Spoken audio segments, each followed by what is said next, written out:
Buenas tardes, chicos, ¿me pueden escuchar bien? Buenas tardes, auxiliar, ¿se escucha bien? Ok. Empezamos entonces. Recording stopped. Bien, yo le mandé algunos ejercicios ahí a su WhatsApp, ¿no? Al grupo de la materia. Vamos a verlos, ¿ok? Para el caso de las transmisiones del momento. Bien, entonces empecemos con el ejercicio número 1.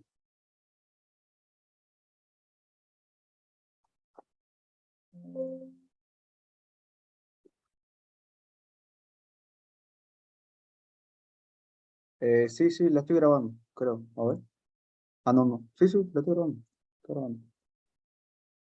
grabando. Bien, ¿pueden ver lo que les muestro en pantalla, chicos? Sí, THCB. Sí, auxiliar. Bien, entonces empezamos. Entonces dice, el núcleo que se muestra en la figura tiene un flujo que se puede apreciar en el gráfico, ¿no? De flujo contratiempo. Y nos pide dibujar el voltaje de los terminales, ¿no? Este problema de acá es muy parecido a lo que el ingeniero pregunta en su examen, ¿ya? No se los coloqué yo en su práctico que les pasé de ejercicios porque el ingeniero está en el grupo, como ya saben, de la auxiliatura, entonces él puede verlos. Y yo solía pasar el video donde ustedes pueden ver el modelo de examen que está resuelto, ¿no? Que es el que siempre suele preguntarle de los mismos ejercicios de graficación de voltaje o flujo, ¿ok? Yo se voy a pasar tras que acabe la ayudantía, ¿bien? Pero ¿Lo vamos a vamos hacer a esta pasar acá. al Classroom o en un telero? No, se le voy a pasar ahí al grupo. No creo que él lo vea. Pero es el enlace de un video de YouTube que yo le grabé hace un año, creo más o menos, a lo de la materia. Y está ahí. Ustedes igual pueden verlo, digamos, ¿no? Se lo muestro por acá. No, eh, a ver, no, estaba subiendo videos de resistencia. ¿Dónde está? A ver. ¿Dónde está? ¿Dónde está? No. Aquí este circuito equivalente. No lo pillo. Ese ejercicio que resolviste es el mismo que vamos a resolver ahorita, es diferente. No, diferente. Diferente. Creo que es este de acá.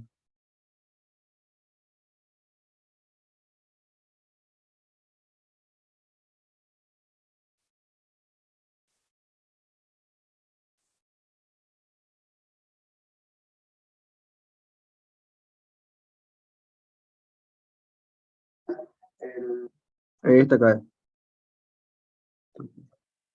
Aquí está. Ahora sí.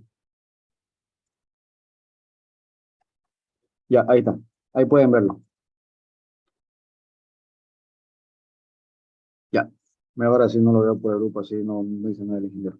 Ya se lo pasé ahí por el chat del Zoom, para que ustedes lo puedan ver ahí y lo vean después. Pero vamos a empezar entonces con el problema del día de hoy, ¿ok?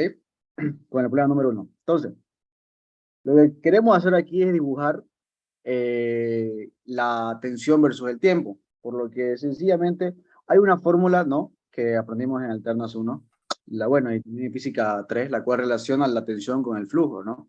Que es la ley de Faraday, que nos dice que el voltaje de inducción, ¿no? Voltaje de inducción es igual a menos el número de espiras por delta, el flujo del, bueno, la derivada del flujo respecto al tiempo, ¿no?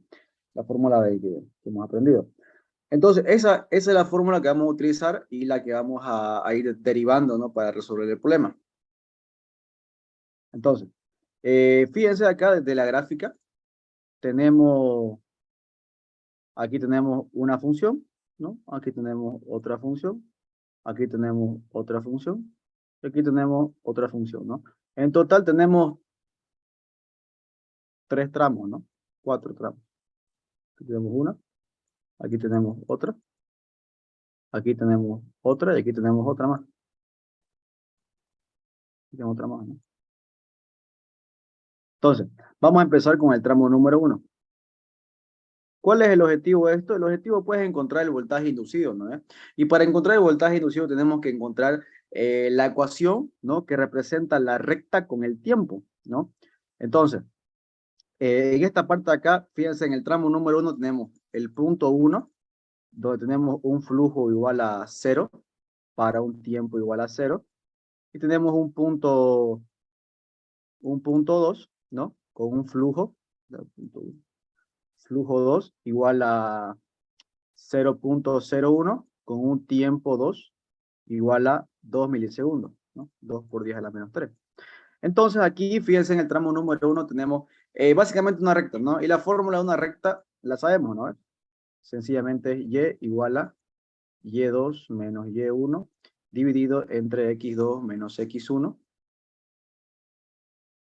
x menos x1 más y1, ¿no? Esta es la fórmula por una recta, ¿no? Donde y sería el flujo, ¿no? El flujo.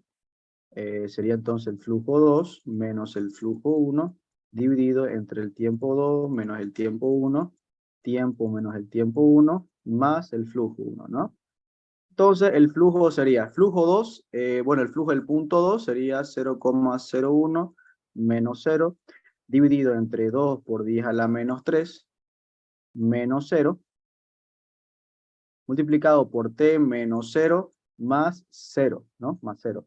Entonces aquí, en esta parte de acá, el flujo va a ser igual a, el flujo en el tramo 1, el flujo en el tramo 1 va a ser igual a 0.005. 0.005. ¿No? A ver, 0.01 dividido entre 2, 0.005, está bien. 0.005 T, ¿no? Entonces, aquí, bueno, donde T se mide en milisegundos, ¿no? No vamos a colocar el por 10 a la menos 3. Directamente el 2 nomás. Y vamos a especificar que es en milisegundos, ¿ok? Porque no sea tan pequeño. Entonces, tenemos para el tramo 1, tenemos esta ecuación de acá, ¿no? Por lo que, si queremos saber qué es lo que pasa en la tensión, pues sencillamente, ¿qué es lo que nos dice? Nos dice que la tensión en el tramo 1 va a ser menos el número de espiras, ¿no? Fíjense que aquí nos dice que el número de espiras son 500 vueltas, entonces va a ser 500 por la derivada del flujo en el tramo 1 respecto al tiempo.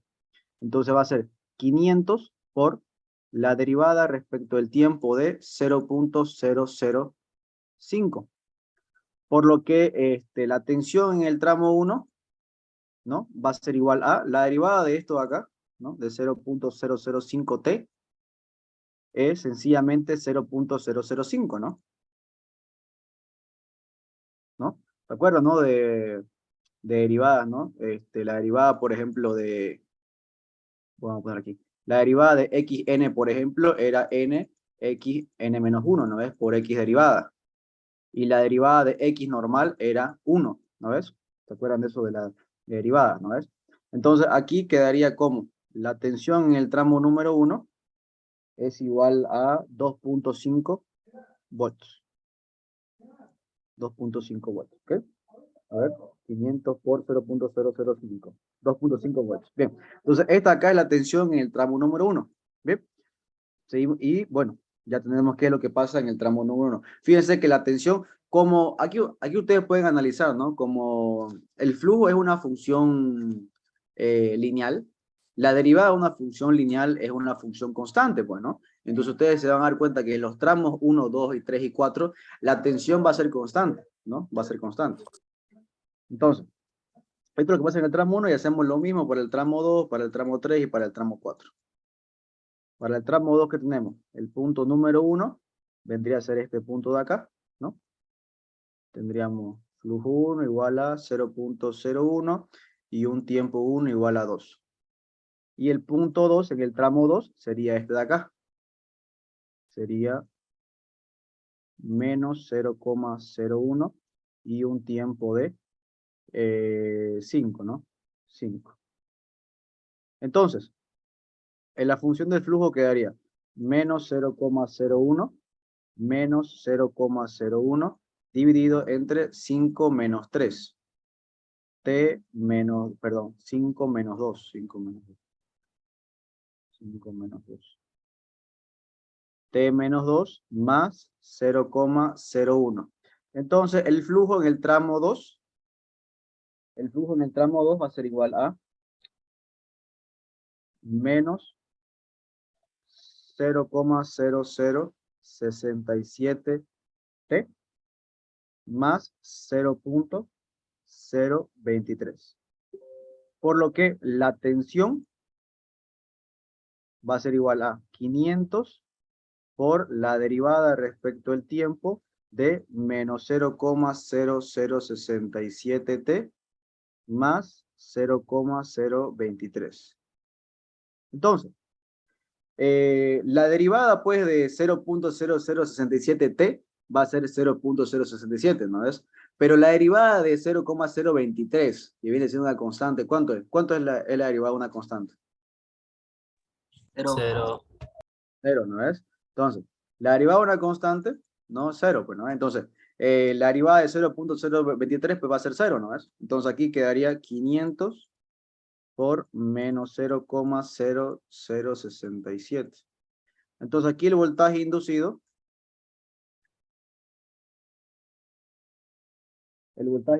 va a ser menos 3.33 volts.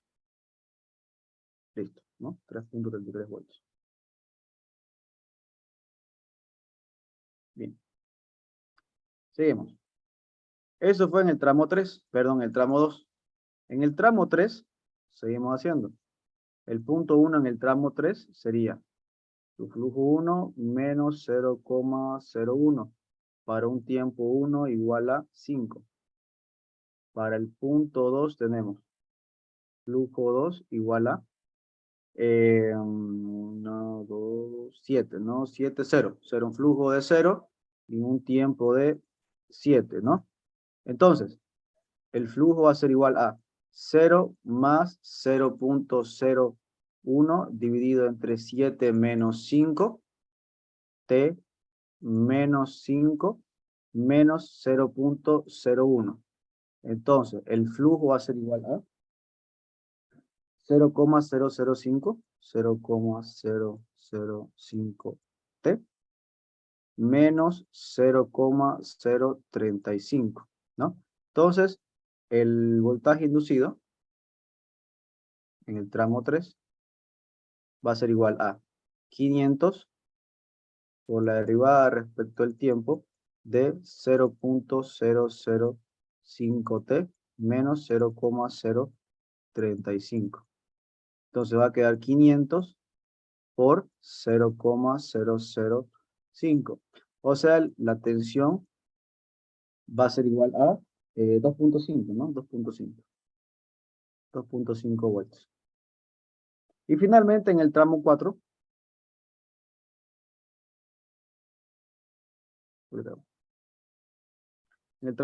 tenemos punto 1, tenemos el flujo vale 0 para un tiempo de 7. Y en el punto 2 tenemos un flujo de 0.01 para un tiempo de 8. Entonces, el flujo va a ser igual a 0.01 menos 0, 8 menos 7, T menos 7, más 0. Entonces, el flujo va a ser igual a 0.01 1t menos 0,07, ¿no?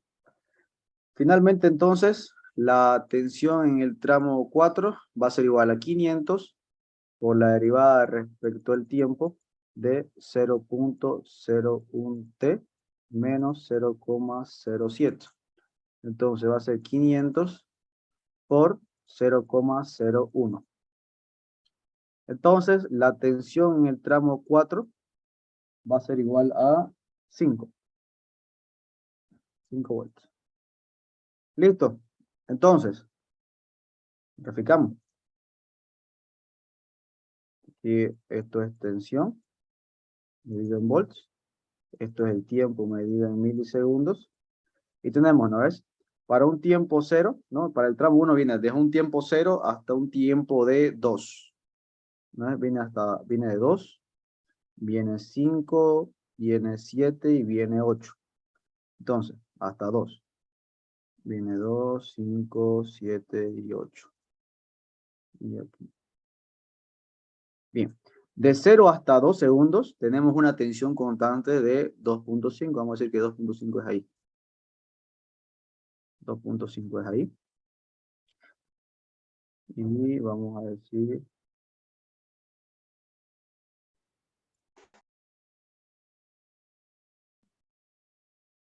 ahí, ¿no? 2.5, ¿no?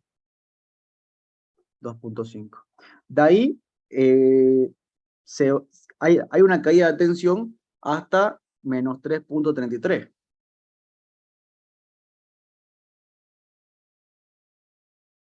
Auxiliar, ese 2,5 no sería negativo por la fórmula.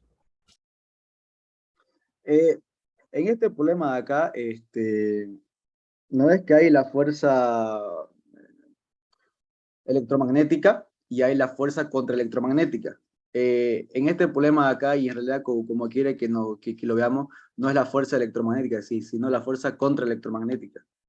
Por eso es que no se va, no se toma en cuenta el signo negativo. Por eso. Ok, auxiliar, gracias. ¿Ok? Ya. Entonces, para este tramo de acá, aquí era,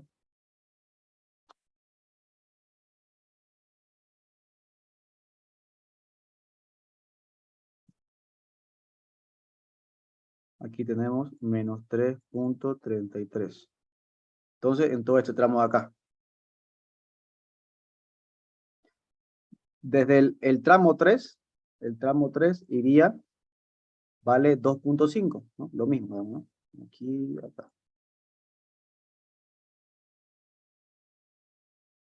2.5, ¿no? Acá. Acá.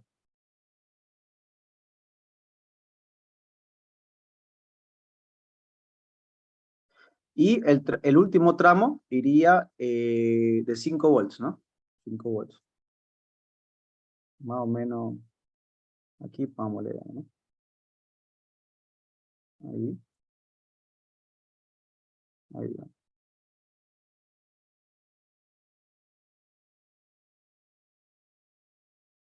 Ahí.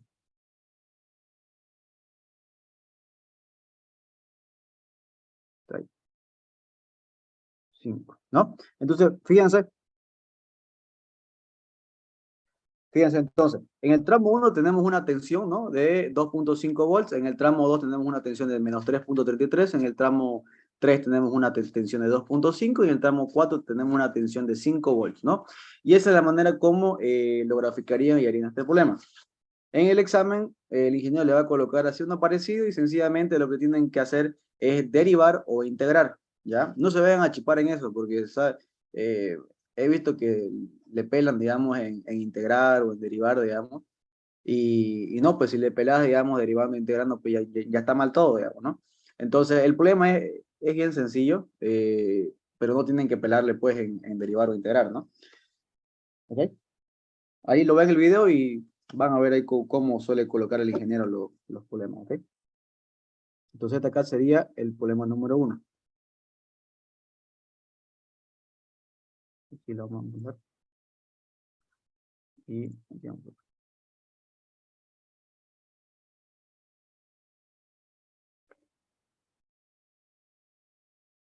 Bien, ¿qué más?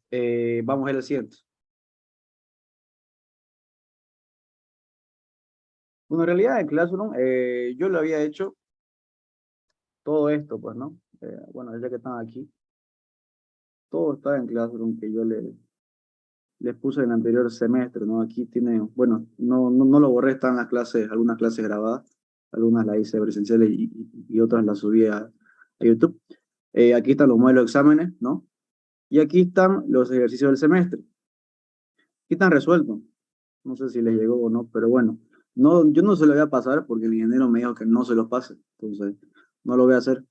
Pero creo que tiene el código Classroom ahí, entonces pueden entrar y verlo ustedes, lo descargan ustedes, pues no me hago problema de eso. Aquí tienen también libros de apoyo que les subí de Fraile More y demás. Y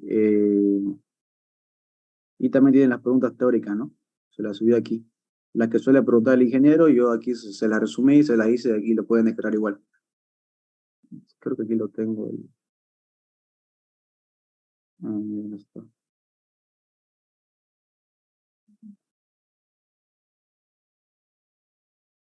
Ahí, ya con ese enlace pueden entrar. Con ese enlace entran, no hay problema, ¿no? Entren porque yo no, o sea, yo por mí, yo se los pasaría, pues, ¿no? Por eso lo hice, ¿no? Por eso hice los ejercicios así, me tomé mi tiempo de hacerlo de esta manera, pues, ¿no? Pero el ingeniero no quiere que los pase. Creo que este de acá no es el último. A ver.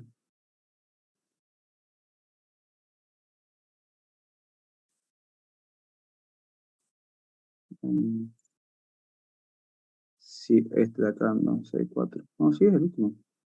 ¿No es el último? No es el último. Este acá no es el último que de acá. Vamos a ver lo siguiente. Pero no tengo, antes que entren. No es el último ese que hice. Es que aumentó un ejercicio de este semestre más y yo se los coloqué aquí.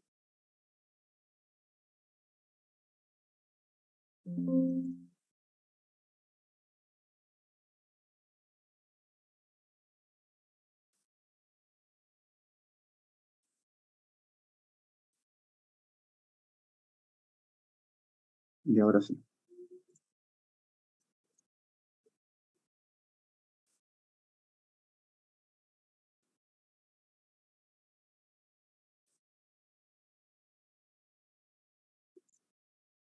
Y ahora sí. Este sí es el último. Este de acá. ¿Ok? Bien. Ahí entonces entran al Classroom ahí y los van a ver todos los problemas que vamos a hacer y están ahí todos resueltos, ¿no? Entonces, lo pueden ver, pues. Bien, hagamos entonces este acá. Este acá. Este igual lo tienen resuelto, ¿no? Creo que es el tercero, aquí el cuarto.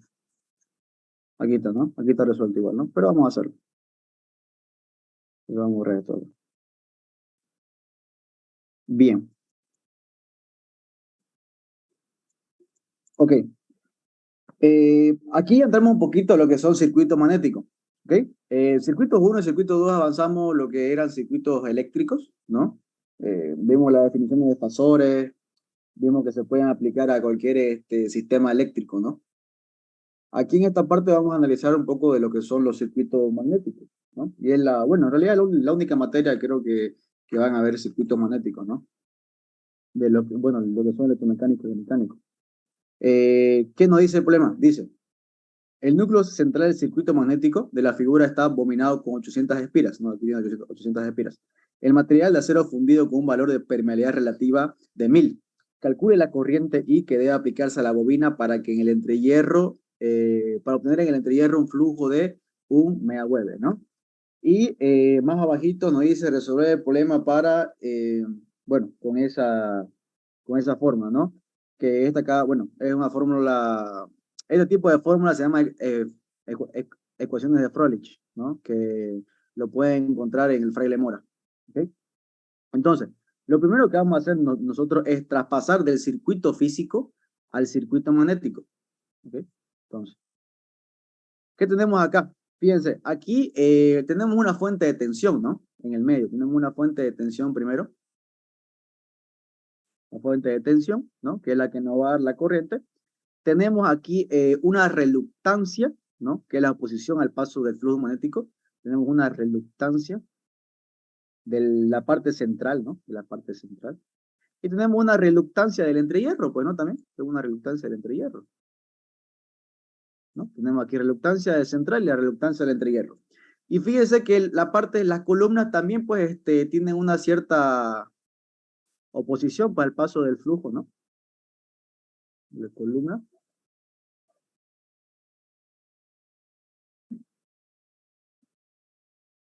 Y columna, ¿no? Bien. Entonces, la bobina es la que no va a dar el flujo, ¿no? La bobina es la que no va a dar el flujo. Y aquí sale la parte central, la parte del entrehierro y la parte de la columna.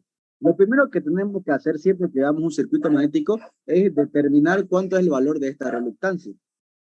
En este caso, vamos a empezar con la reluctancia de las columnas, ¿no? La reluctancia, la reluctancia es igual a la longitud que tiene el material, ¿no? Por la permeabilidad absoluta por el área, ¿no? Por el área del material. Entonces, la longitud, en este caso, fíjense, de las columnas, ¿dónde está? De los núcleos laterales, es 700 milímetros, ¿no? O sea, 0.7 metros. La permeabilidad absoluta es igual a la permeabilidad del vacío por la permeabilidad relativa, ¿no es? Aquí en este caso, fíjense que dice, bueno, la permeabilidad relativa vale 1000, ¿no? Vale 1000. La permeabilidad del vacío vale 4pi por 10 a la menos 7. Y el área de la columna lateral vale 2000. 2000 milímetros cuadrados es por 10 a la menos 6. Por 10 a la menos 6. Entonces, la reluctancia de la parte central, ¿no? La reluctancia de la parte central les va a quedar 27, perdón, bueno, aquí vamos a ponerle central, ¿no? Central. Aquí les va a quedar 27,85 por 10 a la 4. Una sobre Henrys. Esa va a ser la reluctancia de la columna. La reluctancia de la parte central, lo mismo, ¿no ves? La longitud de la parte central, 250 milímetros, o sea, 0.25.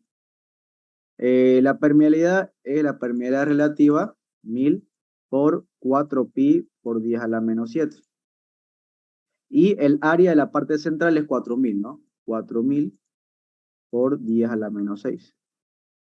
Entonces, la reluctancia de la parte central va a ser 4,97 por 10 a la 4. Una sobre Henrys. Y finalmente, la reluctancia del entrehierro, ¿no?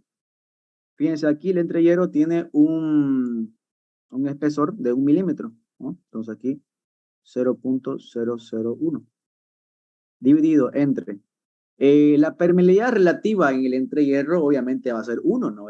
Porque es aire, entonces vale 1. Entonces 1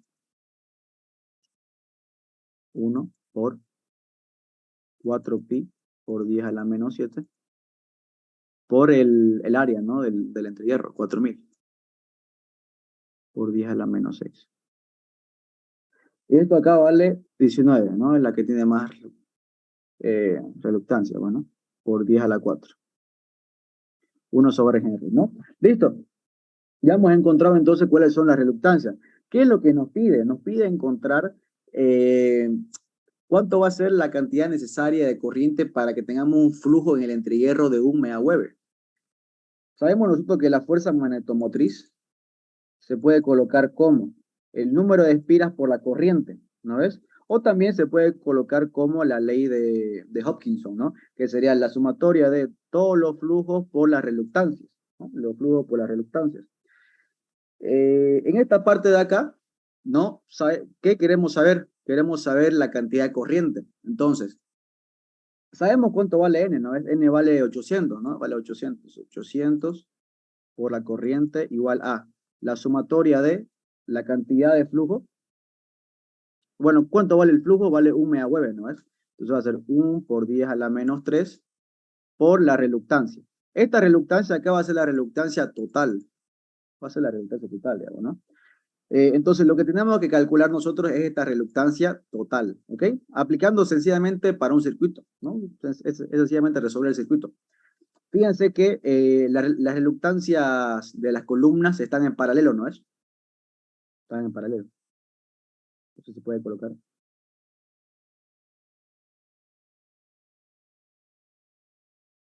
Así. Sumamos esta con esta de acá y va a quedar la reluctancia de la columna dividido entre 2, ¿no? La reluctancia del entrehierro y la reluctancia de la columna, ¿no? Y aquí tenemos pues la tensión que le estamos aplicando, ¿no? Entonces, la reluctancia total, ya aquí va a estar en coso, pues, ¿no? En serie. Entonces el entrehierro más la reluctancia de la columna central, ¿no?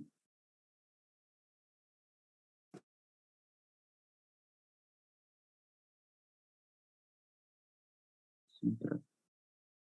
Entonces aquí va a ser central, ¿no?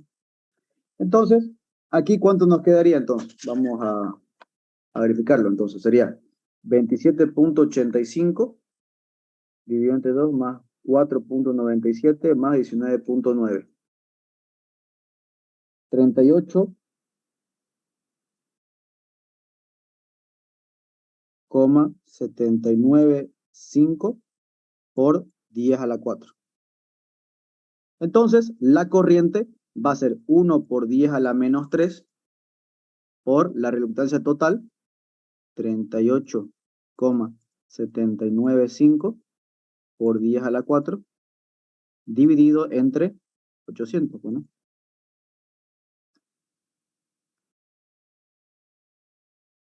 Y nos quedaría 0.485.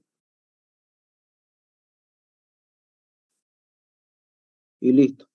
Esta ahí entonces sería la corriente que va a aplicarse en la parte central del núcleo para que tengamos un flujo de 1 MeV, ¿ok?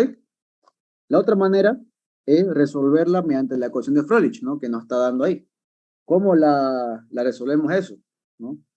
Entonces, vamos a irnos ahora a analizar esta parte de acá. Vamos a dibujarlo otra vez. Aquí tenemos esto de acá. Esto de acá.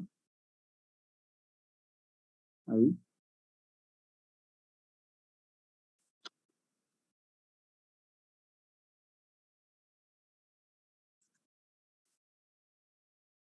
Ya. Aquí tenemos el flujo, ¿no ves? Que circula, normal. Y aquí se parte, ¿no? Y se parte, ¿no? Aquí tenemos la mitad de flujo. Aquí tenemos la mitad de flujo, ¿no ves? La mitad de flujo por esta columna acá y la mitad de flujo por esta columna acá. Aquí tenemos la reluctancia del entrehierro y la reluctancia central, ¿no?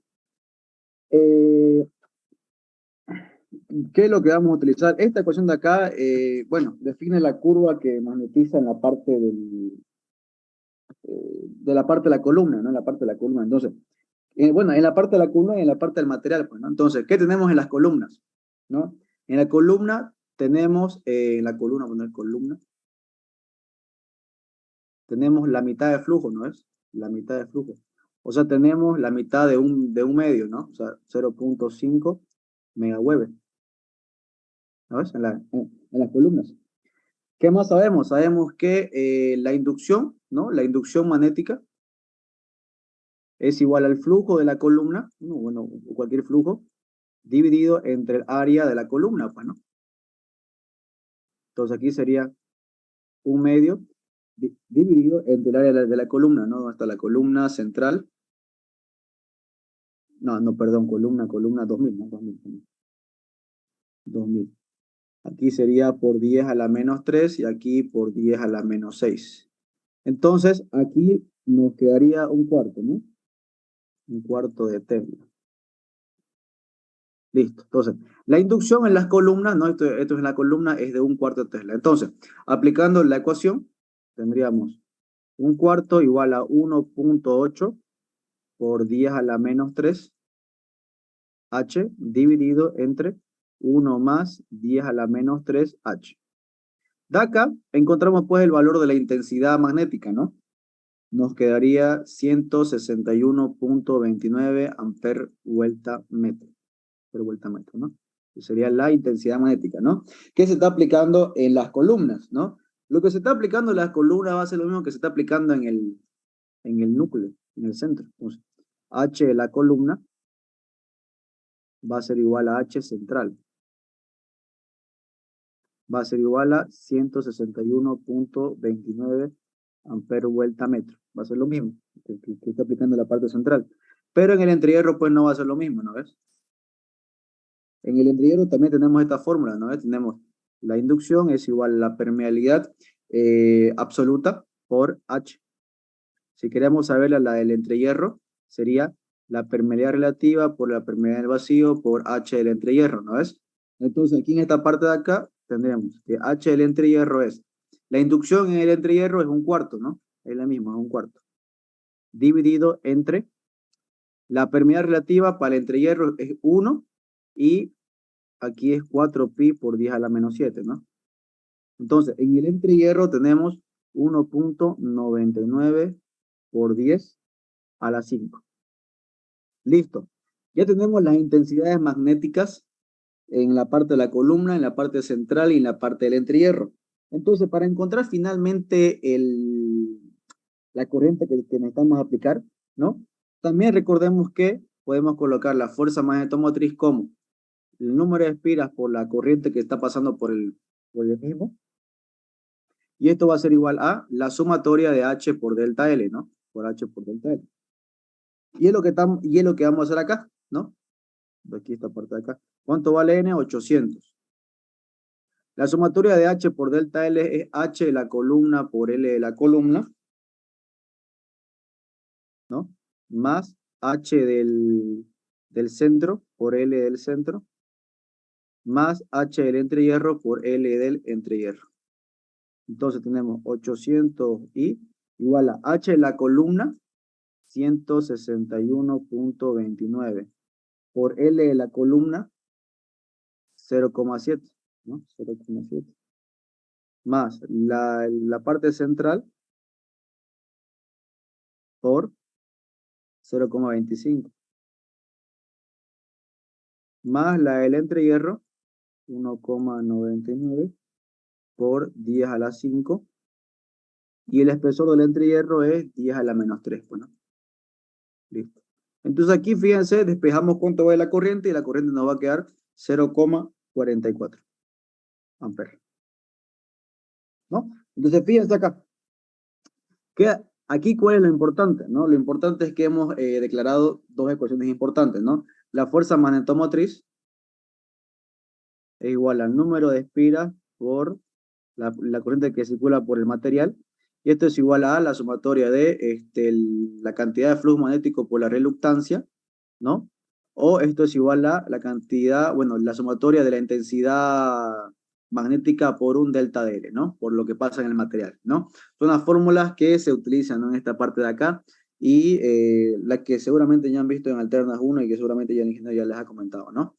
Son las que se va a utilizar y son las que deberían saber, ¿no? ¿Ok? ¿Está bien, chicos? Acá esta parte, ¿se entiende? Una duda, ¿cómo despejaste el H de la columna? ¿Cómo?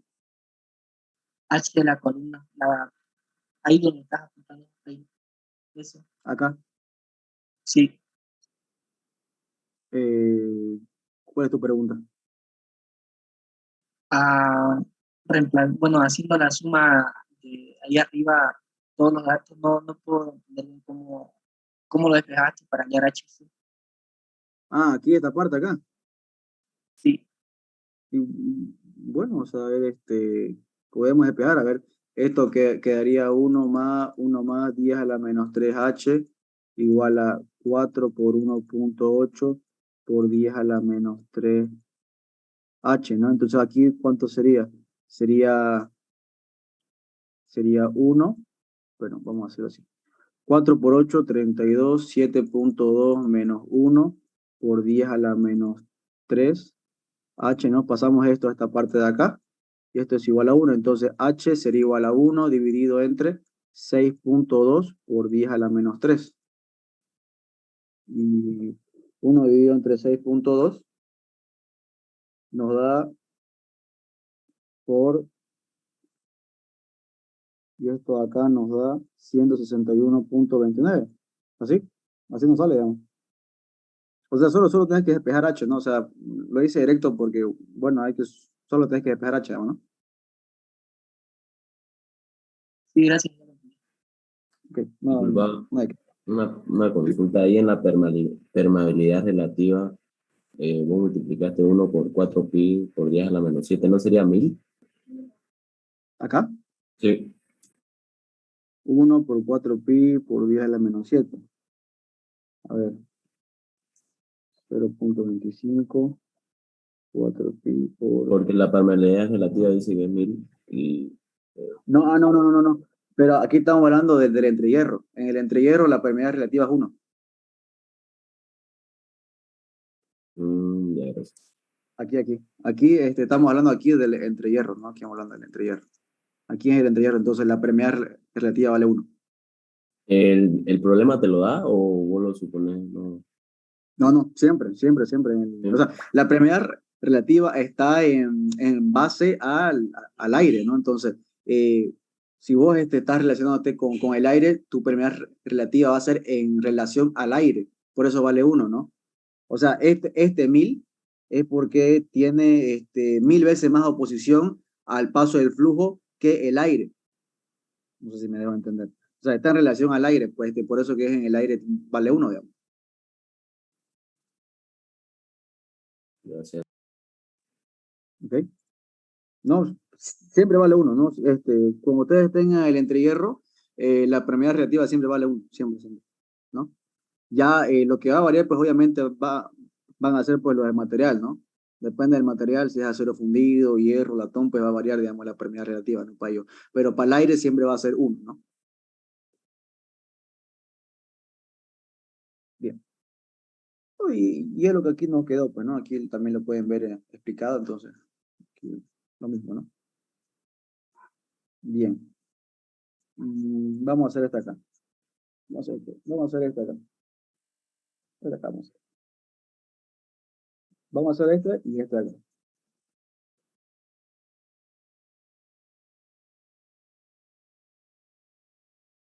Ya que esta acá está más sencilla, ¿no?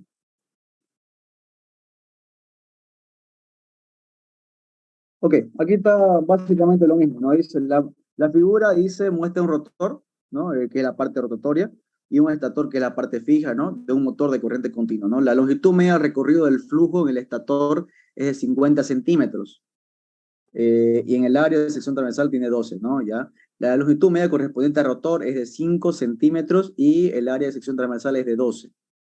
Cada entrehierro entre rotor y estator tiene un ancho de 0.05. El área de su sección transversal es de 14 centímetros cuadrados, ¿no? El hierro del núcleo tiene una permeabilidad reactiva de 2000 del hierro, ¿no? Y hay 200 vueltas alrededor del núcleo, ¿no? La corriente en el alambre se ajusta a 1 amper. ¿Cuál será la densidad de flujo resultante en el entrehierro? ¿No? O sea, básicamente, ¿cuál será el flujo magnético, ¿no? ¿Cuál será esto, no? Bien, entonces, fíjense que del circuito físico, ¿no? Del equipo físico, de la máquina física de corriente continua, pasamos al circuito magnético, ¿no? Esto casi es el circuito magnético, ¿no? ¿Qué tenemos en esta parte acá? Tenemos el estator, ¿no? La reluctancia del estator, la reluctancia del rotor, y tenemos dos reluctancias del aire. ¿Por qué dos? Porque fíjense que aquí tenemos una parte y aquí tenemos otra parte. Por lo tanto, hay que tomar en cuenta ambas, pues, ¿no? Tomamos en cuenta ambas. Por eso es que se las coloca 2 veces. ¿Ok? Entonces, primer paso que tenemos que hacer, ya les dije, era definir las reluctancias, ¿no?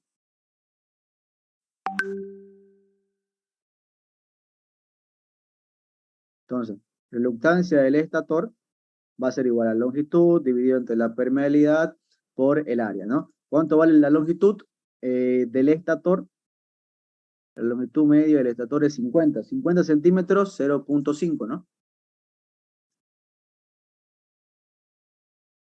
Dividido entre la permeabilidad relativa del estator es 2000 por la permeabilidad en el vacío, ¿no? 4pi por 10 a la menos 7. Multiplicado por el área vale 12, ¿no? 12 centímetros cuadrados, 12 por 10 a la menos 4. Y esto acá nos va a dar 166.000, 1 sobre Henry, ¿no? ¿Qué más? Reluctancia del rotor, lo mismo, ¿no ves? La longitud media del rotor, ¿no? Es, bueno, aquí dice 0.0, no está. La longitud media del rotor es 5 centímetros. 5 centímetros, 0.05, ¿no? Dividido entre la permeabilidad relativa vale 2000. La permeabilidad en el vacío, 4pi por 10 a la menos 7. Por, ¿cuánto vale el área? Vale 12 igual, ¿no? 12. Entonces aquí nos quedaría 16.600. Y finalmente para el entrehierro, ¿no? Para el entrehierro A1 es igual al entrehierro A2, pues, ¿no? De acuerdo al problema, ¿no? Entonces, ¿qué tendríamos? Tendríamos la longitud del entrehierro, que es 0.05 centímetros, o sea, 0.0005, ¿no?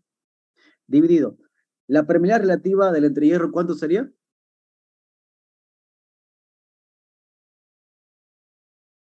¿Quién me dice cuánto vale?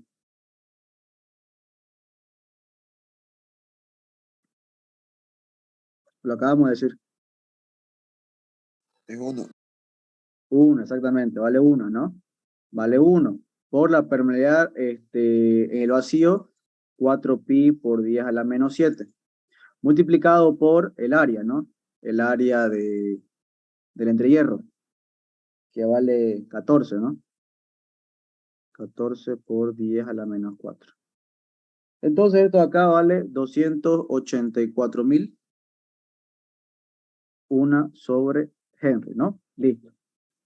Finalmente, entonces, fíjense que estos de acá están en serie. Están en serie. Entonces, la reluctancia total va a ser la reluctancia del entrehierro más la reluctancia del rotor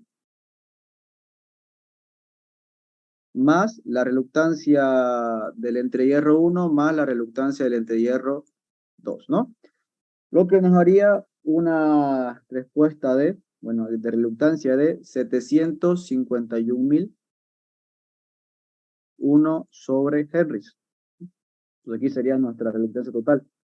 Entonces, una vez tenemos nuestra reluctancia total, podemos encontrar cuánto va a ser nuestra densidad, pues, ¿no?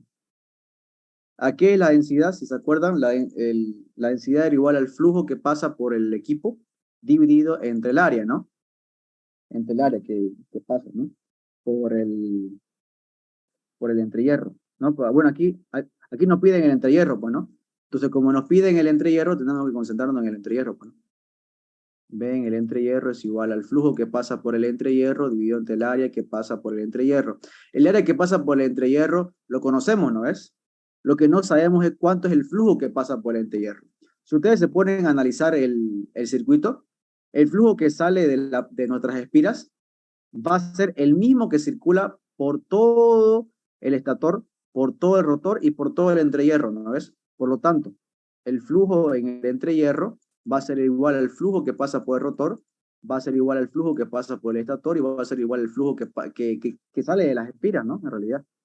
Entonces, lo que tenemos que calcular es este flujo acá, este flujo del entrehierro. Por lo que finalmente, ¿qué tendríamos? Tendríamos que la fuerza magnetomotriz es igual a el flujo por la reluctancia, ¿no? Igual a ¿qué? A el número de espiras por la corriente, ¿no? El número de espiras por la corriente. Entonces, el flujo va a ser igual a número de espiras por la corriente dividido entre la reluctancia. Número de espiras, 200 por 1 ampere. Dividido entre la reluctancia, 751.000. Y esto acá es igual a 0,00266 UeV.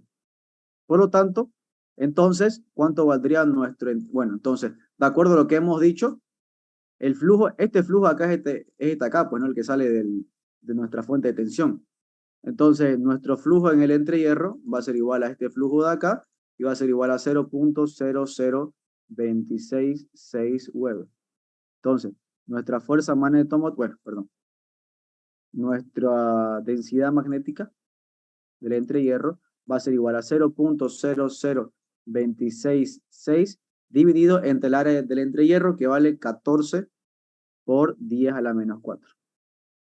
Por lo tanto, esto acá va a ser igual a 0.19 teslas. Y listo. Esa sería entonces nuestra densidad que va a estar circulando por nuestro entrehierro del motor de corriente continua. ¿Ok? ¿Se entiende, chicos, esta parte acá? ¿Hasta acá? ¿Hasta ahorita? Se tiene audio. Ya. Y bueno, esta parte de acá la tiene el problema. Esta de acá, yo creo que la vamos a hacer la próxima ayudantía, y esta acá la podemos hacer igual ahorita. Y esto de acá, ¿no? Bueno, vamos a hacer estas dos acá para terminar. El examen aquí a 3 semanas más o menos, ¿no? Sí. Ok, está bien.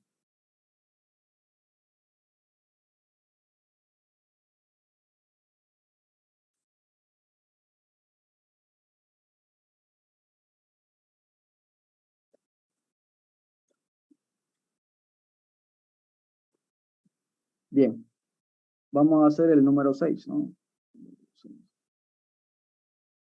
Bien, ¿quieren ir hasta acá? Está fácil el número 6, ¿no?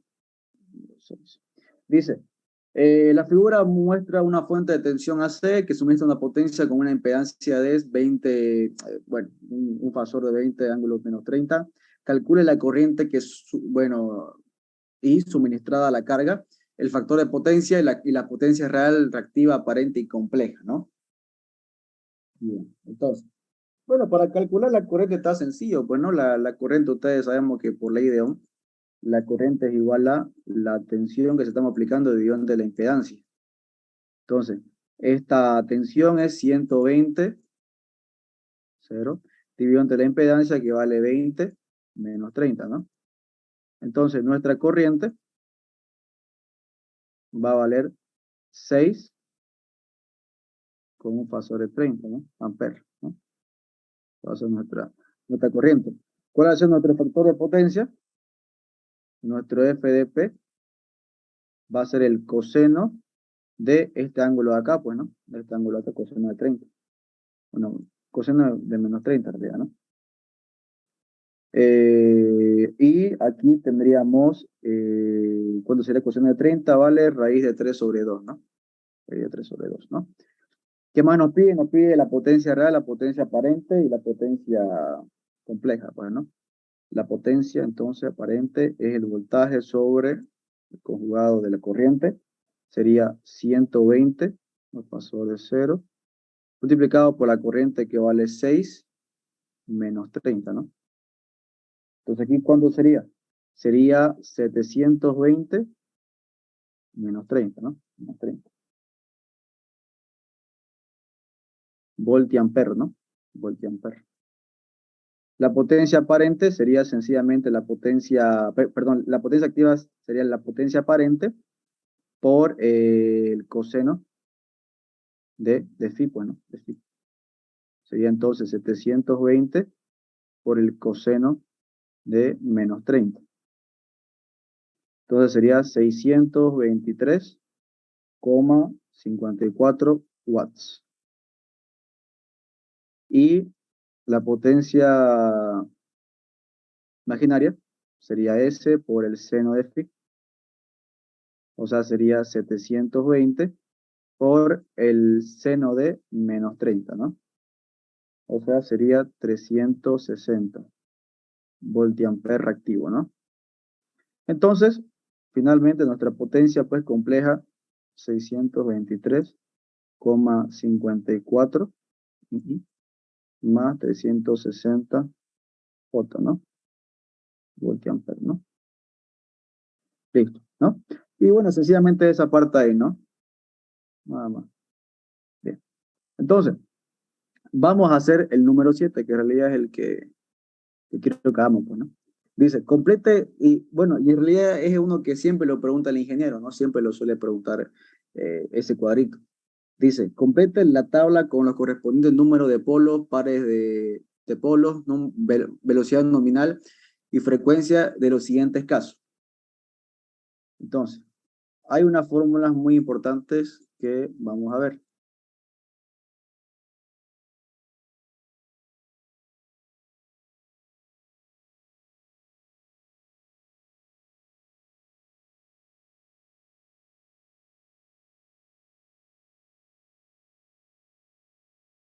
Ok, esta fórmula acá el ingeniero se las dio. Sí, la última clase nos enseñó eso. Ya, está bien. Ok, bueno, vamos a cambiarlo mejor. Este vamos a llamarlo, esta acá es N1. Esta acá es N. Ok, entonces, creo que son las que vamos a utilizar. Ok, bien. ¿Qué nos dice acá? Dice, complete la tabla con el correspondiente número de polos, tanto. Entonces, vamos a ir para el caso número 1. Para el caso número 1, ¿qué tenemos? Tenemos la frecuencia, que vale 50. Tenemos pares de polos, P es igual a 2. El deslizamiento que vale S, 6%, ¿no? Que es 0.06, ¿no? ¿Qué es lo que nos pide? Primero, la velocidad nominal, la velocidad de sincronismo y el número de polos. Si los pares de polos son 2, el número de polos es el doble de los pares de polos, ¿no ves? O sea, 4, equivale a 4. Ahora bien, la velocidad de sincronismo, que es llamada N1, va a ser igual a 60 F sobre P. Entonces, 60, la frecuencia vale 50, y los pares de polos, no P, son los pares de polos, ¿no? Pares de polos.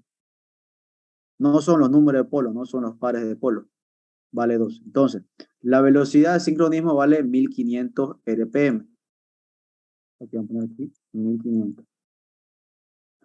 Entonces, la velocidad nominal va a ser 1 menos el deslizamiento por la velocidad de sincronismo. Entonces sería 1 menos 0.06 por 1500. No le van a poner pues 6%, no 1 menos 6%, ¿no ves? Me acuerdo que hace 2 semestres, creo, le pusieron 1 menos y porcentual, digamos, ¿no? Y el ingeniero va y me trata a mí, digamos, ¿no? Porque que yo no le había enseñado esa parte. Pero obviamente, pues, no se sobreentiende que no lo tienen que hacer porcentual, pues, ¿no? Que lo tienen que hacer como con decimales, ¿no? Pero bueno, aquí, lo voy a repetir, no se coloca en porcentual, ¿no? Tiene que ser 1 menos 0.06%, ¿no? Entonces aquí, ¿cuánto saldría? Aquí saldría 1410 RPM. ¿Sí? Entonces, la velocidad de sincronismo, 1500, ¿no? Esta acá es la velocidad que la red te impone, ¿no? La velocidad que una vez conectada el motor a la red trifásica va a tender a que tu motor gire, ¿no? Y la velocidad nominal es la velocidad de rotor a la que realmente va a girar nuestro eje, ¿no? Que va a ser menor a la velocidad de sincronismo, pues, ¿no? 1410. Esto pasa entonces en el caso 1. En el caso 2, ¿qué tenemos? Tenemos la frecuencia, 60 Hz. Tenemos velocidad de sincronismo, 1200. Y tenemos el deslizamiento, 4%. ¿Qué tenemos que encontrar ahora? Podemos encontrar los pares de polos, ¿no es? N1 igual a 60 F sobre P. Podemos encontrar los pares de polos. Entonces, los pares de polos va a ser 60 por 60 dividido entre la velocidad de sincronismo, 1200. Aquí vale 3, ¿no? Entonces, aquí los pares de polos, 3. Entonces, los números de polos, 6, ¿no es? Es el doble, ¿no es? ¿Qué más tenemos que encontrar? La velocidad nominal. Entonces, la velocidad nominal es igual a 1 menos S por N1, ¿no? 1 menos 0,04 por N1, 1200. Entonces, N es igual a 1152 RPM. Entonces aquí sería 1152, ¿no? Listo, eso va en el caso 2, ¿no? Ya estuvo. Vamos ahora para el caso 3. Tenemos una frecuencia, aquí no nos debería dar la frecuencia, me equivoqué yo acá. Ya vamos a decir que no nos da la frecuencia. Tenemos número de polos, 4. 2p, 4. Velocidad de sincronismo, 1500. Deslizamiento, 5%. Como nos da el número de polos vale 4, entonces el número de pares de polos, claro, los pares de polos van a ser 2, ¿no? 2. Por lo tanto, N1 es igual a 60F sobre P. De aquí podemos despejar la frecuencia. La frecuencia va a ser N1 por P dividido entre 60. ¿Cuánto vale N1? 1500 por 2 dividido entre 60 es igual a 50. 50 Hz. Entonces aquí 50, ¿no? 50. Y finalmente la velocidad nominal, ¿no? N1, 1 menos S, ¿no? 1500, 1 menos 0.05, ¿no? Y aquí, ¿cuánto nos saldría? 1425.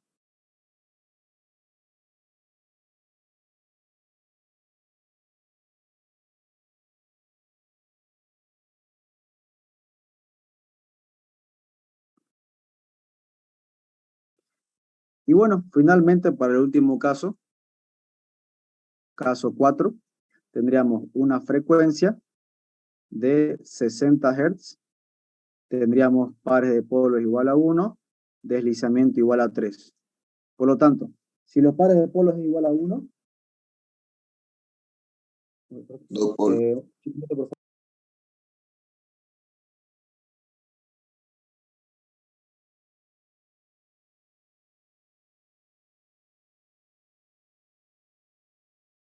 Ya, van a disculpar. Entonces, si los pares de polos es 1, entonces el número de polos es 2.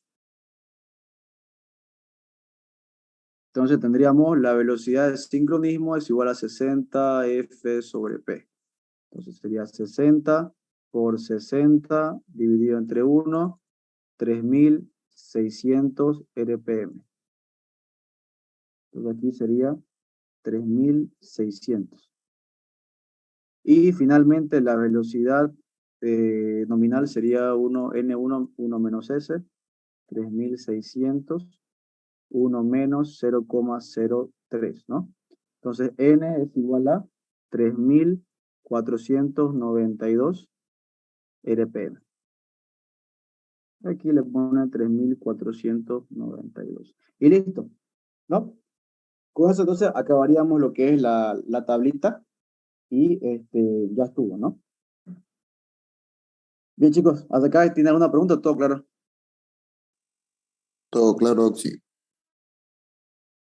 Bien. Bueno, chicos, entonces con esto acabaríamos la ayudantía de hoy. Nos veríamos el próximo sábado, acabaríamos con los 2 problemas que nos faltan. Y yo les voy a pasar más problemitas para que vayamos haciendo igual, ¿ok? Igual pueden entrar en el Classroom y ver los problemas que ya están con respuesta y pueden ir practicando ahí, ¿ok? Hasta el próximo sábado, chicos. Pero, sí.